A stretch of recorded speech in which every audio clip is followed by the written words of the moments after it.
अस्सलाम वालेकुम व्यूवर्स, आप लोग कैसे हैं? ठीक हैं, खैरियत से हैं? आज जो हमने जिस टॉपिक पे बात करनी है वो है रेटिनॉइड्स को फेस पे कैसे लगाया जाए, यानी topical retinoids. Retinoids is a medical therapy. Retinoids के बहुत अच्छे इफेक्ट्स हैं।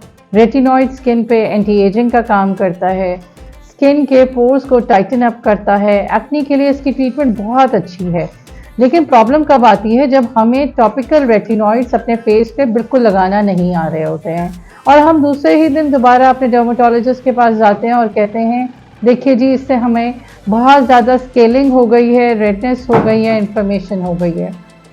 आपने जब भी टॉपिकल रेटिनॉइड्स अपने फेस पे लगाने हैं तो कुछ बातें याद रखनी हैं। वो बातें कौन कौन सी हैं मैं आपको बताती हूँ। सबसे पहले, रेटिनॉइड एक फोटोसेंसिटिव ड्रग है। फोटोसेंसिटिव ड्रग ऐसी ड्रग्स को कहते हैं जो कि धूप या रोशनी से रिएक्ट कर जाती हैं। तो आपने क्या करना है, जब भी रेटिनॉइड्स अपने फेस पे लगाने हैं तो रात के वक्त लगाने हैं और उसके बाद कोशिश करके लाइट भी ऑफ कर देनी है। मोबाइल की लाइट्स भी उसे इरिटेट कर सकती हैं। उसके बाद आप कोशिश कीजिए कि आप मोबाइल भी यूज़ मत कीजिए।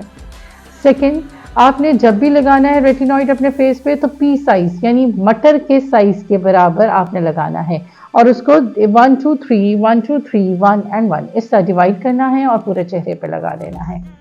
अगर आपको लगता है कि मेरी स्किन बहुत ज़्यादा ड्राई है और रेटिनॉइड्स इसमें कोई प्रॉब्लम कर सकती है तो आप उसके लिए सैंडविच टेक्निक को ऑप्ट करें।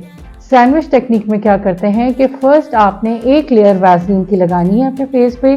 क्लिनजिंग के बाद वैसलीन या कोई भी मॉइस्चराइज़र जो आपको सूट करता है लगाने के बाद आपने पीस साइज रेटिनॉइड लेना है और उसको अपने फेस पे लगा लेना है और फिर second layer of moisturiser apply कर देनी है। यानी आपने अपने रेटिनॉइड को सैंडविच कर देना है 2 मॉइस्चराइज़र की लेयर्स में।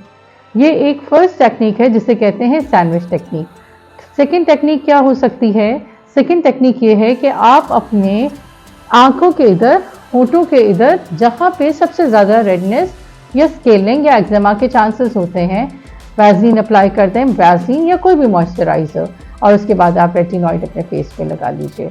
और थर्ड टेक्निक्स आप क्या यूज़ कर सकते हैं? थर्ड टेक्निक ये है कि आप retinoid first day only for 15 minutes apply करें और उसके बाद चेहरा धो लीजिए और सो जाइए। सेकेंड डे आप क्या करें कि आप उसका थोड़ा सा टाइम ड्यूरेशन बढ़ा दीजिए। आहिस्ता आहिस्ता आपकी स्किन जो है रेटिनॉइड को अडॉप्ट कर लेगी, एडेप्टेशन का मैकेनिज्म आ जाएगा और वो ड्राइनेस और इरिटेशन जो कि आपकी स्किन में रेटिनॉइड से होती है वो ख़त्म हो जाएगी। ये 3 टेक्निक्स हैं जिससे आप रेटिनॉइड्स को डेली अप्लाई कर सकते हैं और बेहतरीन तरीके से अप्लाई कर सकते हैं और इसके असरात आप बेहतरीन देख सकते हैं। रेटिनॉइड्स जेल, क्रीम या सीरम्स चेहरे पे क्यों लगाए जाते हैं? एंटी एजिंग के लिए, एक्ने के लिए और अगर आपके पोर्स ओपन है। और अगर आप अपनी स्किन केयर रूटीन में कोई एक चीज़ शामिल करना चाहते हैं कि मैं क्लिनजिंग, मॉइस्चराइजिंग के अलावा क्या एक चीज़, अगर मैं सुबह में सन ब्लॉक लगा रही हूँ तो मैं night day care skin routine में क्या चीज़ शामिल करूँ, तो रेटिनॉइड ज़रूर अपनी स्किन केयर रूटीन में शामिल कर लीजिए।